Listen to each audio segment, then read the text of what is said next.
Coach Marchette, big duel here tonight. How you doing? You good? I'm doing good, man. Last time I saw you, it was Reminiscent City. It was Iron Man. Yeah. And yeah. did Billman show up? He showed up, man. We got a picture together. I brought a picture when we wrestled at the finals. Signed it. So awesome. Awesome.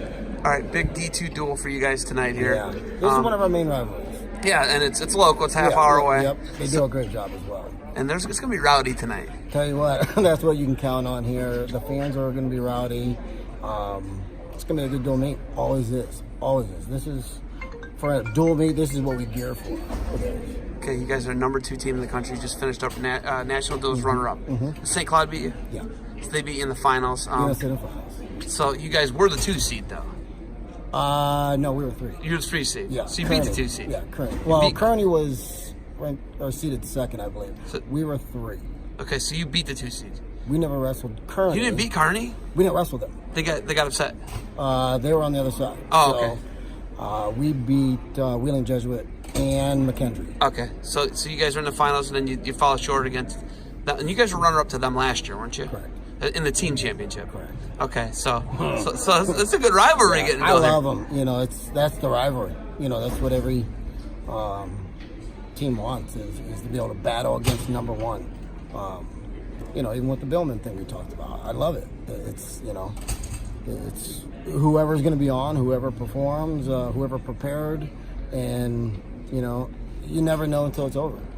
Okay, you look at you guys. You were champs 2 years ago, and in 2014. Correct. In Cleveland.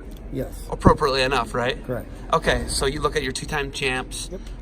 You're runner-up a couple times, so you're right there to be. You're competing for the title year in and year out, right? Trying. That's our goal. Okay, when you look at there's quality teams like Lake Erie, half hour down the road. Yeah. You got Findlay, you got Tiffin. I mean, it's amazing, right? Amazing. Yeah. What's it like the growth of D2 just since you joined staff at Notre Dame? Yeah. So this is my 6th year in Division II, and leaps and bounds. Leaps and bounds. When I came to Division II and came on to Notre Dame College, I really didn't know what to expect, to be honest. Wasn't familiar with enough Division II wrestling at the time to really give an assessment. And even from the first national tournament I was impressed. The depth might be the only difference. Quality and talent is amazing. For one reason or another, guys choose D2, but it's starting to snowball. And Division II is coming up. It's coming up. And the growth is like two programs a year, a program or 2 every year is added. Yeah. It's kind of the now thing. I mean, I know, meaning where the growth is. I think in college wrestling is Division II. I mean, like you said, every school. I think it's the future. I think it's the future. You got the girls, and with Tiffin, yeah. Exactly. So the good thing is about that, I'm all aware about the girls programs. You obviously are. Everybody is. So that's the growth. That's the growth. Everybody knows. And it's awesome. It's just growing everywhere. Okay, one of my good friends, a former co-worker of yours, Anthony Ralph down at Ohio State. Anthony was an absolute savage, a hustler, one of the greatest recruiters ever in the history of college wrestling, period. Bar none. Like any division. That's because he's a great guy, Yeah. Hardest worker I know in that position. And, for Notre Dame College, he's the architect. Those are a lot of the outlines that I try to follow to keep this moving. Plus, I try to talk to him on a regular basis and give advice. That guy's smart. He's super smart. Super smart. I don't think Tom Ryan picked his name out of a hat. No. There's a good reason where he is where he is and what he's doing. So, class act guy. Good friend of mine, I can consider that. And like I said, he's the architect. And he's the one who developed it. And I'm just, we're just trying to push and keep that moving. Because what he's done with the recruiting, with, building a program along with Coach Romano, it set the table. And that's what our goal is, to keep that moving. Like you said, we're always running for a national title. It's not easy. It's not easy to do that. And, with the recruits we have coming in, the guys we have, addition of a full-time coaching staff with Corey Stainbrook now. We're young in coaching, which is always good. So we're continually turning that over. Okay. The depth in Northeast Ohio overall compared to the Walsh Jesuit 90s era, St. Ed's of old, the 2000s, it is not Northeast Ohio like Northeast Ohio you grew up in. No. It's down.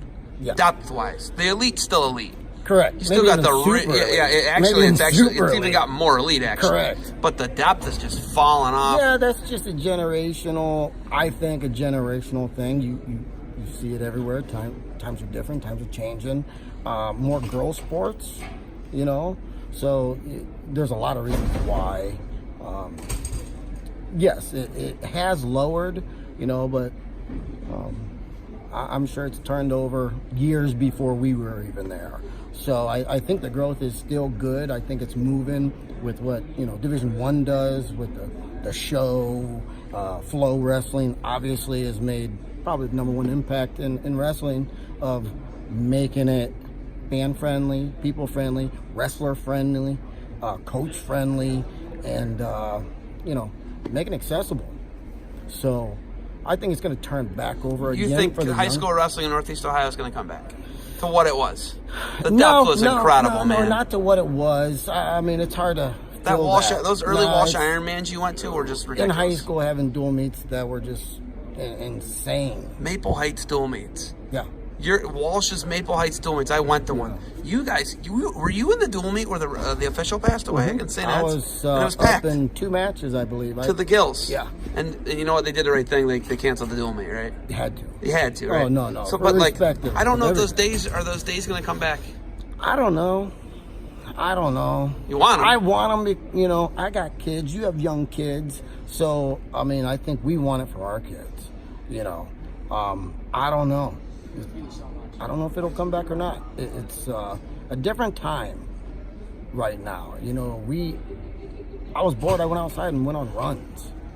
I ran down to the YMCA. You're playing Fortnite now. They're playing Fortnite. They're on Instagram. Correct. It's very different. My dad. I think you still got kids that do that though. Yeah, you got driven guys. You do. Even back in the day, it was more poker or card euchre. Yeah. I'm sorry, euchre, and you don't see that as much either. You go to a tournament, you would see kids at a table in a cafeteria interacting, playing cards, playing euchre. From different teams. It was ours. The table was where it was. You seen everybody, and now if you went to a table, so it's generational. It's long and short. Yeah. All right, you got to get your guys warmed up. I got to let you off the hook. Let's go. You got anything else for me? No. Go Flow. I got a feeling that I'm going to need one of those. Yes. Probably have one of those. Yes. Maybe an XL. I don't know. We'll see what you got in the cabinet, all right? Yes. Hey, thanks for the time. Good luck tonight. You got it.